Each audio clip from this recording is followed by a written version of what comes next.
Dear Professor Sang, thank you so much for giving me the opportunity to present my presentation on better conversation. This is the individual presentation, and my name is Shafura Momomir, and my student ID is 301104814.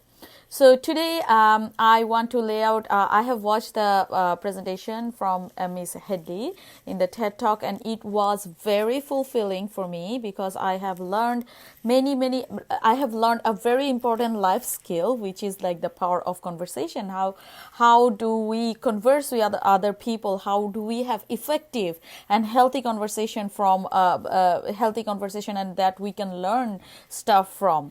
That's the basic thing that I learned from this presentation. So I want to go over a little bit about the presentation. So the basically the main message is, as human being, we are a social being. We are the most intellectual being in the world, and in order to communicate with each other, get each other ideas, and share each other ideas, we need to have good fruitful conversation. And the conversation is a conversation includes talking and listening, like receiving and giving informations, and that's how we exchange information. So if we just talk at each other, or if we do not even use verbal words, it is not an effective conversation. So when in nowadays, like in this polarized world where all of us, we have a certain ideas, we grow up with certain ideas, and those ideas actually lead us to take all the other decisions, like who to marry, or which political party to support, or which subject to study, and what kind of job I'm going to do.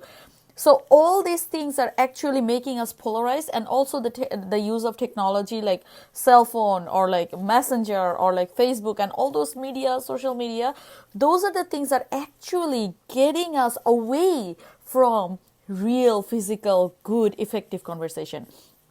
So as Ms. Headley said in her presentation, she points out certain points that which skills we have to develop in order to have effective conversation. So the three basic things are: first, we have to listen. And the second one is, we cannot be consumed in ourselves. So do not be consumed in yourself, like take a step away from self. And the third one is, we have to be concise. We cannot make it longer. So in the listen part, like listening, actually listening to the person who's talking. So listening is the best part of the conversation. So only if you listen, you can receive information and you can use it later. You can learn something new. You have to give the opportunity to yourself to consume and to listen, to take all in. And the second thing is, you cannot multitask. When you're listening, you actually have to listen. You cannot just think, like put your phone aside and think that, okay, what happened at home? Did you have like a fight with your boyfriend, or what are you gonna go and eat for dinner? You cannot have that. You have to be present. You have to be present, and you have to pay attention when you're listening. And the third is, you have to go with the flow. The subject matter that you're talking, like when you're listening, you have to, again, it's about being present and paying attention, but you also have to go with the flow. Like you have to actually follow where the conversation is going, so you can actually contribute anything to the conversation. The second part is, avoid being too consumed in yourself. So this is a conversation is not an opportunity for you to promote yourself. So what most of us do, like in regular basis, that whenever there is a conversation, we want to sound like intellectual, or we have to sound like, okay, it happened to me, or like we want to relate it so much. We want to say whatever we have to say so much. But we cannot really do that. We cannot like listen to every conversation just to create an answer in our mind that, okay, I'm going to say this if she says this. So we have to really be compassionate. We have to listen, but we have to take that selfishness out of the conversation and have the conversation for the sake of the conversation. We cannot also show that how intellectual we are. Sometimes we are like pontificating, like we are adding stuff that, okay, this thing happened, okay, you are talking about, suppose you're talking about real estate, and I'm just giving like all my ideas about real estate, even not even listening to the person what he's actually saying. I'm just talking and talking. That's not a good idea. So we cannot really have a good, effective conversation. Another thing is we have to avoid repeating ourselves. So when we are having a conversation, if we repeat ourselves, that's kind of annoying. That annoy the participants. So we should not do that, and we have to allow the other person to speak. Sometimes people are shy. Sometimes people get feel like there is a barriers when we ask closed-ended questions. So we'll have to actually give the opportunity to for the other person to talk, so we can have like open-ended questions. So in order to, and this is how we actually get to know about the subject matter better. Third part is be concise. So it has to be short and sweet. So it has to be like as Miss Headley says, that it has to be like a skirt. It has to cover enough that it's covering all the necessary parts, but it cannot be too long, so you lose interest. So, and also another thing is acknowledgement of your unfamiliarity. If you don't know something about a subject matter, you just acknowledge that, yes, I do not know about it.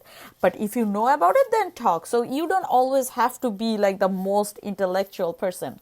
You also have to stay out of the weeds. You cannot give them information like, okay, that year Mr. Johnson did in this area. No, you can give out the names or the years or like even the location. Like if it is not necessary for the story or the conversation, you don't need to do that, because that adds on and it prolongs the conversation, and it kind of gets annoying and boring. And you have to be brief, as I said, that mostly in the professional conversation you have to be brief, and you have to respect everybody's time. So that was basically Miss Headley's presentation was about, and how to have better conversation, and that was those were her points.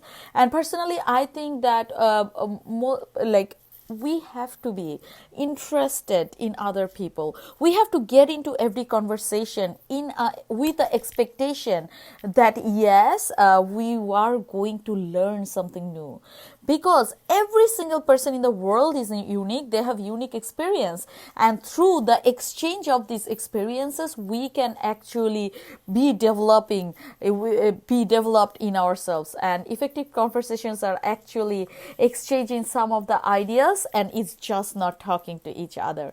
So thank you so much. And the question you asked, that how can you apply the lessons you learned? So Miss Hadley taught me this great skill of having good conversation, and I can apply it everywhere, starting from my professional life, where I will go for job interviews, while I will deal with clients, making business proposals, want to promote myself and branding myself. I would know how to prioritize other people, and I can have pleasing conversation which will impress people, and that's how I can develop myself, my career.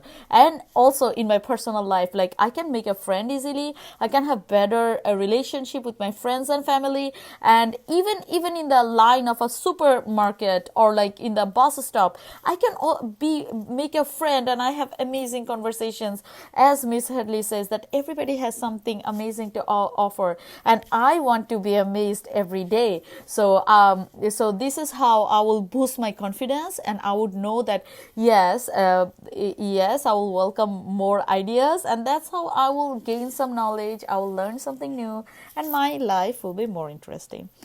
Professor Sang, thank you so much for giving me the opportunity once again. This is Shafura Mir, and that was my presentation. Thank you.